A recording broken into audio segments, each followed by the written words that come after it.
Hello friends, my name is Aniruddh Pawar. मेरा नाम मोनिका बुटोला है और हम एसआरटी कैंपस बादशाही हॉल के शिक्षा विभाग के बीएड थर्ड सेम के स्टूडेंट्स हैं। हमारी बीएड सेकंड सेम में फील्ड टीचिंग हुई थी, जिसकी आज प्रैक्टिकल था, फाइनल टीचिंग थी। और हम फाइनल प्रैक्टिकल देके अभी स्कूल से अपने डिपार्टमेंट में वापस आ चुके हैं और स्कूल में हम सभी स्टूडेंट्स ने कुछ मॉडल्स की हेल्प से स्टूडेंट को टीच किया है। वही मॉडल्स को हमने यहाँ पे एग्जीबिशन के रूप में ऑर्गेनाइज किया है। तो चलिए ले चलते हैं आपको अपने एग्जीबिशन की तरफ। जैसे बेटा ये आपने मॉडल बनाया है और ये वर्किंग मॉडल है कैसा? सर वर्किंग मॉडल है पर अनफॉर्चुनेटली सर नहीं तो वर्क कर सकता है प्रेजेंट टाइम में? Yes, अगर मैं sir. कहूँ कि ये वर्क करता है तो कैसे करके दिखाएंगे आप?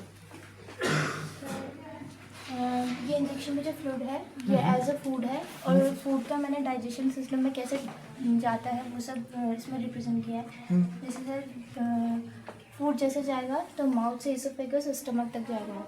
और सर एक और इंजेक्शन था बट अनफॉर्चुनेटली से टूट गया वो भी। तो सर बाकी जो ट्रैवल करता है हमारा। अच्छा, आपका जो आज आपने टॉपिक टीच किया है तो Yes, sir. उसी से रिलेटेड है ये या Yes, फिर sir. उसी से है? Yes sir. ओके, तो टॉपिक क्या था आपका? सर टॉपिक था डाइजेशन ह्यूमन, इसमें से ह्यूमन डाइजेस्टिव सिस्टम बताया है। तो आपने चार्ट भी बनाया? ये सर दिखाइए।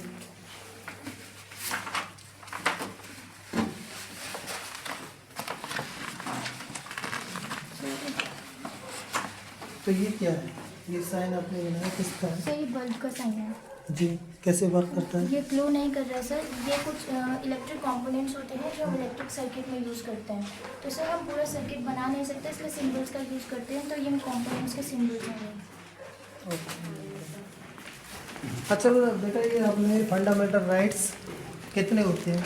6 होते हैं सर। वैसे मूल संविधान में तो 7 थे, लेकिन संपत्ति का जो मूल अधिकार था उसको 44वें संविधान संशोधन अधिनियम 1978 द्वारा निरसित कर दिया गया और उसको प्रतिस्थापित कर दिया अनुच्छेद 300 के तहत विधिक अधिकार के रूप में। ओके बेटा, इधर आपने जो शॉर्ट फॉर्म में लिखा है SAS, RHS, ASA और SS, ये क्या है? सर ये किसी भी ट्रायंगल को कॉन्वेट शो करने के लिए इम्पोर्टेंट होता है।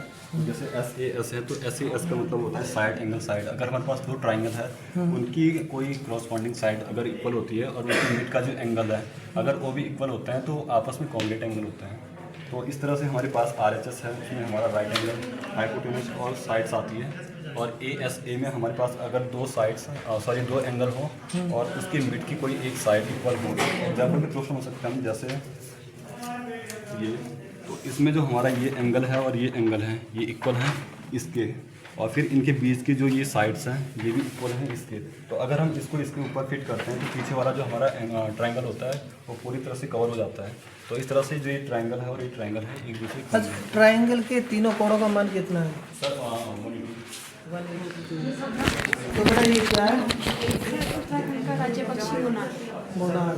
ओके, ये कस्तूरी में तुमका भी पढ़ा है। ये उत्तराखंड का राज्य जी उनके स्कूल वालों ने थोड़ी पढ़ा। अरे बेटा, ये आपका वाटर साइकिल है, कैसे वर्क करता है? सर ये लाइट जल रही है, सन है और सन से सर ये इवैपोरेट होगी वाटर सन के द्वारा और ये कंडेंसेट होके फिर बादल बन जाएंगे और बादल से सर ये बारिश के रूप में नीचे आ जाएंगे। ओके, ठीक ठीक।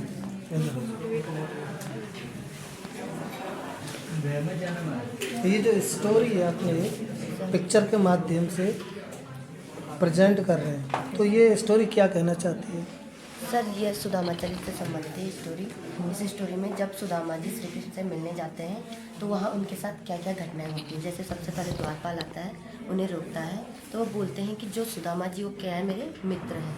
तो वो क्या बोलते हैं कि तो जैसे गरीब ब्राह्मण का मित्र श्री कृष्ण जैसा मतलब एक द्वारिकाधीश है, वो तुम्हारा मित्र कैसे हो सकता है। इस स्टोरी के बारे में यही बताया गया है। फिर जब उससे अंदर आ जाते हैं फिर बाद में पता चलता है, कोई बताता है किसे, श्री कृष्ण को, कि मतलब कौन आए हैं वहाँ। तो बताता है कोई एक गरीब ब्राह्मण है, उनको अपना नाम क्या बता रहे हैं, सुदामा बता रहे हैं। फिर क्या होता है? अच्छा स्टॉप, मैं ये पूछना चाह रहा हूँ कि जब द्वारपाल ने कृष्ण भगवान को सुदामा जी को किस दोहे में प्रेजेंट करके बताया, वो दोहा याद है आपको? दोहा पता है? कौन सा द्वारपाल ने कृष्ण भगवान के सामने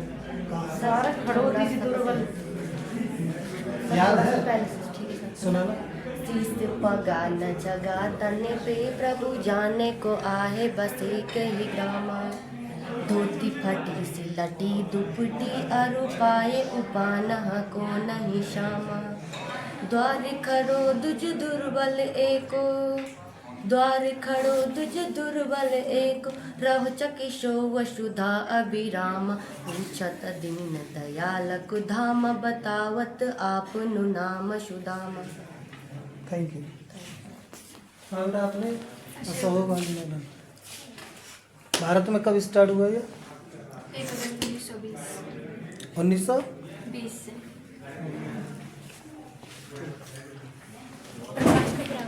प्रकाश का प्रावत कैसे वर्क करेगा बेटे?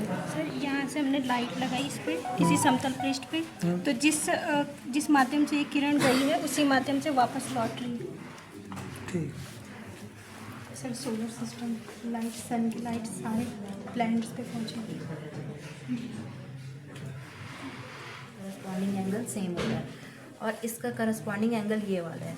तो अगर हम इसको और इसको करेंगे तो ये लाइट जलेगी, लेकिन अगर हम इसका पेयर दूसरा गलत बनाएंगे तो ये लाइट नहीं जलेगी। इसी प्रकार इसका करस्पॉन्डिंग एंगल ये है, इसे हम देख सकते हैं यहाँ से ये, तो ये करस्पॉन्डिंग एंगल है। और ऐसे ये लीनियर पेयर एंगल है, दोनों को मिला के 180 डिग्री होता है।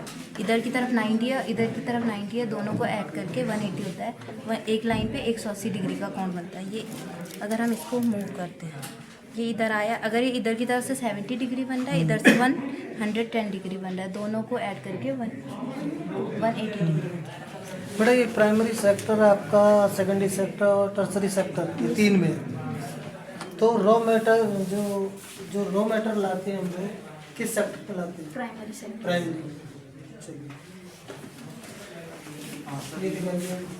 सर ये किडनी है सर, और यहाँ से हम सर कोई भी जो हमारी धमनियों से सर जो रक्त आता है वो यहाँ पे प्यूरिफाई होकर के यूरिया की मात्रा यहाँ से अलग हो जाती है किडनियों के द्वारा। और ये जो 2 यूरेटर्स हैं, ये लेफ्ट वाला है और ये राइट वाला है, इन यूरेटर के माध्यम से जो यूरिया होता है पेशाब के माध्यम से वो यूरिनरी ब्लाडर में इकट्ठा हो जाता है और यूरिनरी ब्लाडर के द्वारा यूरेथ्रा से वो एक्सक्रीट। नर्व सिस्टम की इकाई, तो जो हमारा नर्व सिस्टम होता है वो पूरे न्यूरॉन से मिलके बना होता है। तो ये साइड है डेंड्राइट्स और इस साइड होता है एक्सोन टर्मिनल। तो जो नर्व इम्पल्स होता है, जैसे हम किसी गर्म चीज़ को छूते हैं और हाथ हटा देते हैं तुरंत, तो एक इलेक्ट्रिकल सिग्नल हमारे नर्व सिस्टम के थ्रू हमारे ब्रेन तक जाता है, CNS तक जाता है। तो जो नर्व इम्पल्स होता है वो हमारे डेंड्राइट से शुरू होता है और एक्सोन के थ्रू एक्सोन टर्मिनल लास्ट में स्नैप्टिक क्लिफ्ट होता है, उसके थ्रू दूसरे न्यूरॉन में पास होता है।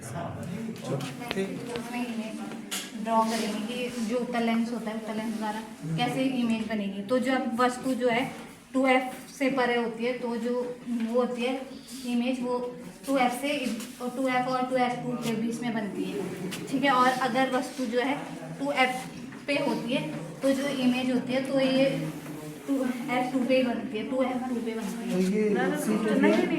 ये वक्रता केंद्र सेम होता है, वक्रता केंद्र बोलते हैं सर इसको, F2 को भी। Yes sir. ये है रेक्टिलिनियर मोशन, जिसे हम स्ट्रेट लाइन मोशन भी कहते हैं, और ये है सर्कुलर मोशन, और ये सेकंड एग्जांपल है सर्कुलर मोशन का विंडमिल। ये है पीरियोडिक मोशन, और ये भी सर्कुलर मोशन का एग्जांपल है क्लॉक। तो सर मैंने बनाया waste water treatment plant model. Waste water में हम क्या कर रहे हैं कि जितने भी इंडस्ट्रीज़ और हॉस्पिटल वेस्ट है उन सबको एक जगह पे कलेक्ट कर रहे हैं और उसको एक लार्ज टैंक में ट्रांसफ़र कर रहे हैं। जो सबसे पहली स्टेज है हमारी वो है स्क्रीनिंग प्रोसेस। यहाँ पे जितना भी प्लास्टिक, पेपर और लीव्स वगैरह होते हैं वो सेपरेट हो जाते हैं और फिर हम पानी को सेकंड टैंक में डाल देते हैं, जिसमें कि क्या होता है जो भी छोटे सैंड या ग्रेट पार्टिकल्स होते हैं वो यहाँ पे हम पानी की स्पीड को थोड़ा स्लो कर देते हैं ताकि वो क्या हो जाए, नीचे सेटल डाउन हो जाए। थर्ड जो पानी ट्रांसफ़र हो रहा है वो स्लज और रिमूवल टैंक में, यहाँ पे जितने भी फीसेस वगैरह होते हैं या लीव्स होती है वो नीचे सेटल हो जाती है और लास्ट में जो पानी है यहाँ पे हमें प्योरीफाई वाटर नीचे कलेक्ट होता है। अब जो यहाँ पे सलज है वेस्ट वाटर ट्रीटमेंट प्लांट में क्या है कि सिर्फ हमें इतना ही बताया गया कि प्योरीफाई वाटर हमें मिल रहा है sir, but it's an innovative idea of mind. I think that जो हम यहाँ पे स्लज कलेक्ट कर रहे हैं उसको हम एक दूसरे टैंक में कलेक्ट कर सकते हैं और यहाँ पे वो उस पर एनएरोबिक बैक्टीरिया से प्रोसेस करवा सकते हैं ताकि वो उसको बायोडिग्रेड करे और यहाँ पे बायोगैस प्रोड्यूस होगी। और इस बायोगैस को हम क्या कर सकते हैं कि प्रेशर से कन्वर्ट कर सकते हैं और टरबाइन को घुमाने में, और जिससे कि हम कुछ माइक्रोवाट ऑफ इलेक्ट्रिसिटी को प्रोड्यूस कर सकते हैं। Although it is not possible, scientist are working on this, but soonly we get the result. ये मांग का नियम हमें बताता है सर कि बाज़ार में जो है वस्तुओं की जो मांग है वो उसकी कीमत पे डिसाइड होती है। तो ये जो यहाँ से अगर हम देखें तो ये वाई अक्ष है और इधर से देखें तो एक्स अक्ष है। ये जो रेड अभी जलाऊंगा मैं, ये रेड जो है वो मांग को दर्शाएगी और ये सफ़ेद लाइट जो है वो वस्तु की कीमत को दर्शाएगी। अब ये हमें बता रही है कि जब मांग वस्तु की कीमत जब यहाँ पे थी, माना यहाँ पे 100 रुपये वस्तु की कीमत थी, तो मांग वस्तु की 10% थी। जब वस्तु की कीमत यहाँ पे 50 पे आई तो मांग यहाँ पे थी, और वस्तु की कीमत और कम की तो मांग सबसे अधिक यहाँ पे थी। दूसरा सर, मांग को प्रभावित करने वाले कुछ कारक होते सर। ये फैक्टर है जैसे वस्तु की गुणवत्ता। अगर मार्केट में किसी वस्तु की गुणवत्ता बढ़ जाती है और उसके बावजूद उसमें कीमत भी बढ़ती है तो मांग का नियम लागू नहीं होता सर। माना अगर एयरटेल कंपनी है, ये इधर है सर, माना जियो कंपनी अपनी कॉल रेट और डाटा पैक बढ़ा देती है सर, दोनों बढ़ा देती है, और उसके साथ साथ वो अपनी गुणवत्ता भी बढ़ा रही है सर, तो मांग का नियम प्रभावित नहीं होगा सर। इससे हमें पता चलेगा कि जो उसकी मांग है वो बनी रहेगी। लेकिन अगर वह कीमत बढ़ाने के साथ साथ उसमें गुणवत्ता नहीं बढ़ा पाता है तो उसमें मांग में कमी आ जाती है। दूसरा, पूरक वस्तुएं भी होती है, जैसे अगर जियो वाले एयरटेल की तरफ आ जाते हैं। तो मेरा ये टॉपिक आज का है फ्रिक्शन पे। फ्रिक्शन यानी कि घर्षण। हम नॉर्मली जानते हैं कि जैसे हम किसी वस्तु पर बल लगाते हैं तो हम जिस दिशा में बल लगाते हैं तो वस्तु की गति भी उसी दिशा में होती है। लेकिन एक मात्र घर्षण ऐसा कंसेप्ट है जिसमें एक प्रकार का बल होता है जो किसी भी वस्तु की गति का विरोध करता है। फॉर एग्जाम्पल के लिए मैं आपको दिखाता हूँ। जैसे मैंने एक ब्लॉक रखा हुआ है यहाँ पे, इसको मैंने यहाँ पुली की सहायता से एक बकेट में डाला हुआ है।